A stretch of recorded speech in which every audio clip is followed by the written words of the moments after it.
All right, well, our first guest this morning is political expert Joshua Burgin. Josh, pleasure to see you. Thanks very much for joining us. Our big day here on the eastern flank. A lot of money coming to Ukraine, about $61 billion.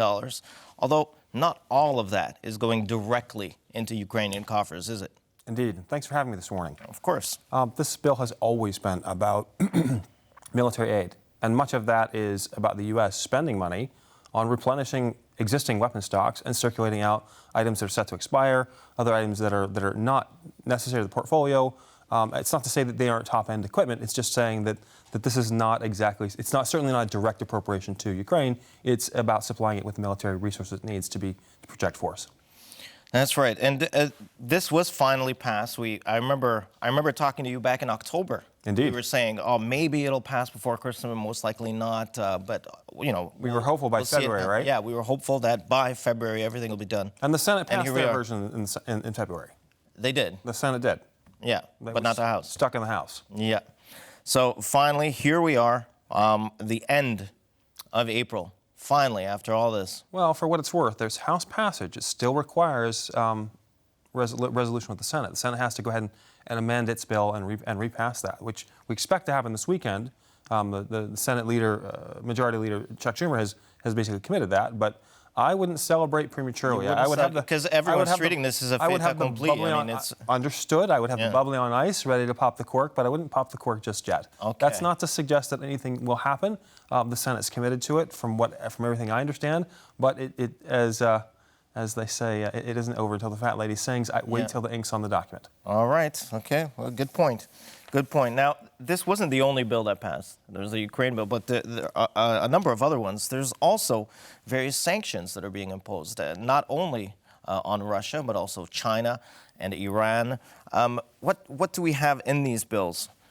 If you could give us a little bit of a... Effectively, it was a four-bill package, correct? Yeah. There was the Ukraine appropriation, there was the Israel appropriation, and then there was Indo-Pacific appropriation, specific to Taiwan and other East Asian security-related measures. Think China here. Yeah. The details are sort of very generally. We have supplying Ukraine with weapons as we would understand, rearming Israel with various weapons that it has depleted. And that's right. Iran sending a lot of money went up in smoke but not last just weekend. that. I mean, notice that there's been a lot of expenditure of Iron Dome equipment over the past months since October 7. Yeah. And at this point, there's a replenishment there, also hung up with that appropriation question. And there's the next question. Because so much replenishment is needed for Israel, I mean, so there is money for Ukraine and for Ukrainian air defense and for artillery. But will production be able to catch up? Because that's a big issue, too. So what if there's money? Well, this is if there isn't the production? This is always a fantastic question for both the U.S. and Europe. I mean, if we're watching Ukraine and Russia, which is a relatively small conflict, we have seen very, very clearly that Western production is not where it needs to be to face off in some sort of hot war.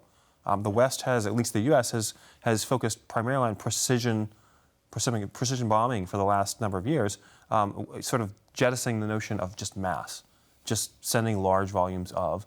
They've gone for high precision, and in a big hot war, precision will be valuable but insufficient. Exactly. So hopefully, and the Europeans as well. I wonder if any good came out of these 6 months that we've been waiting for the aid package from the U.S. If anything good came out of it, it's the fact that Europe was forced to sort of get its act together. Now, do you think that Europe has gotten its act together, or has it all been all talk for these past 6 months? Well, I'm glad you said it, Yeah. and I'll definitely reinforce it because I thought about that ahead of our conversation today. Yeah. For at least 3 presidents since 2000, the U.S. has been asking, pleading, cajoling, encouraging its European allies within NATO to go ahead and meet the terms of the generalized sort of voice agreement on defense spending. That formalized into a written agreement in 2014, and multiple states, even today, still haven't. Some of the richest, some of the largest economies with the most autonomy in Europe, the most agency in Europe, refuse to spend those resources. Trump famously threatening those countries as well. In terms that you're not paying, that sort of left everybody, sort of people who understand a bit confused. It's not about paying. It's about spending either internally or externally, to meet a certain threshold. And lots of things qualify. Roads, infrastructure, the ability to move troops. It's unconscionable to me that these Western European states aren't doing this.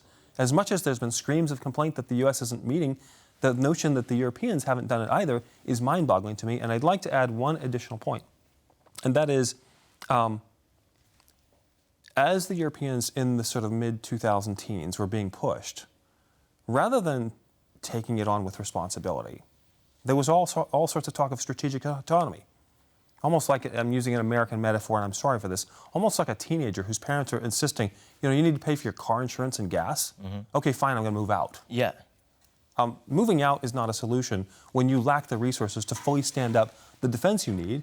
Using the metaphor of that teenager, when you can't stand up your household, when you can't, the notion of paying for insurance on the car and some gas is small potatoes. So as one author wrote not terribly long ago, it's not strategic autonomy that Europe needs, but strategic responsibility. Find common weapon systems that you can all agree on. Build them in quantities. Make sure that you can turn on a dime, as opposed to weapon systems that boggle the mind. They're not going to deliver until 2045, 2060 on a transport. This is insane in some ways. It is insane in some ways. Provoke some of that change. I mean, if you compare it to Russia, Russia's production capacity right now, I know there are differing opinions, but so far, from what I can tell, it is a fact that Russia is able to produce a huge amount of munitions that Europe just isn't capable of doing right now. And how long do you think it's going to take for Europe? Europe and the United States combined. Obviously, there are incentives, financial incentives that are causing various systems in the U.S. to come online. But even still, a year from now, we're still going to be an order of magnitude behind Russia in terms of monthly production. And Russia's been able to look to North Korea and China for support on various resources, from projectiles from North Korea, other material support from China. The fact that Europe is not screaming bloody murder at China for providing resources and material to Russia to prosecute a war is also pretty shocking to me. All right, and now let's. So here we have the munitions, but there's also money, of course. So money is an important thing. Certainly. And one of the bills that passed, among all the sanctions that went through to Iran, to China, and to Russia, of course, is the question of the frozen Russian assets.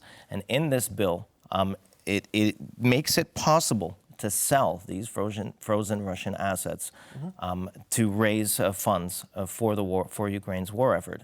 Now, I mean, this is great in one way, but another way, what kind of precedent does this set? And isn't it dangerous for America to do this? Because a lot of countries might think twice about keeping their assets and their funds in the U.S. This is an interesting question, and it's one that's undergoing a great deal of debate.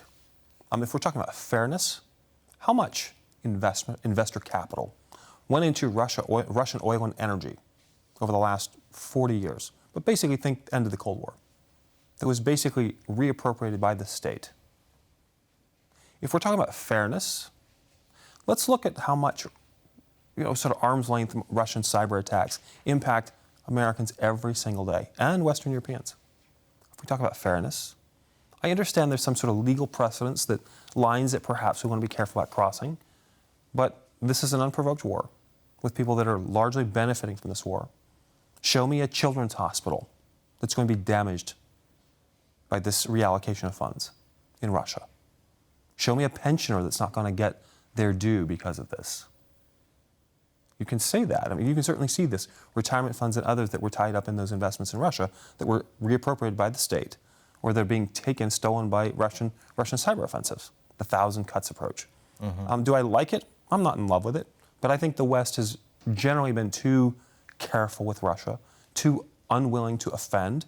If we think back to the 1970s, 1971 I think it was, the Brits expelled 105 Russian diplomats, Russian spies, for engaging in Project V and a whole range of activities. That's right. That's another thing we're going to be talking about today. The spies are coming out of the woodwork. They really are. The context is the same. Everybody in the West was concerned, where's the shoe going to drop? Well, guess what? When the West stands up and draws a line, the shoe rarely does drop, because they know their goose is finally cooked. They're a bully. They don't really want to prosecute this to the end.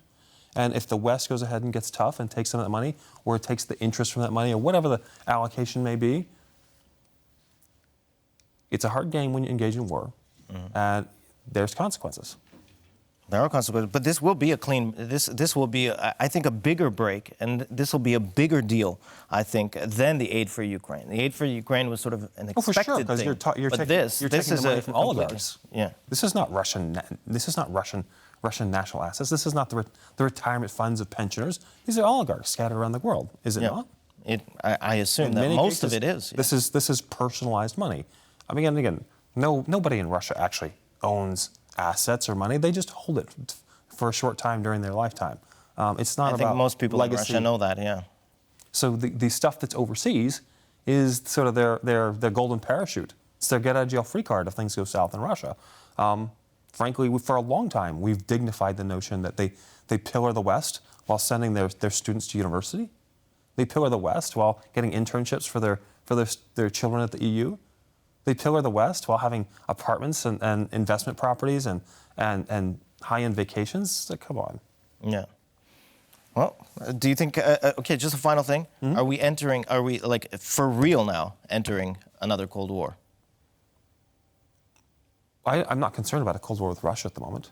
It's China that if there's going to be a Cold War, it's the West or the U.S. versus China. Russia is while it does have nuclear armaments and it loves to saber rattle, if it chooses to take a strategic launch, Russia will likely vanish. I mean, the West will be harmed, there's no question. No one should advocate for this, and I certainly don't. But if Russia goes down the nuclear path, there are whole ranges of programmatic systems which will make Russia, as we know it, disappear. As they talk internally, what is the world without Russia? If they make a strategic nuclear launch, they will find out. I never want to see that, but this is a reality. So it's not I don't even want to consider that. They can't project. They can't project on their population. They can't project on their economic growth. They have nothing to offer the world, except despotism and being a bad neighbor. Is anyone other than people that are on the very margins? Is anyone moving to Russia? Not that I know of, no. I mean, we see immigration to Europe, we see immigration to North America, we see immigration to Latin America. Who's moving to Russia? And by extension, who's moving to North Korea or China willingly?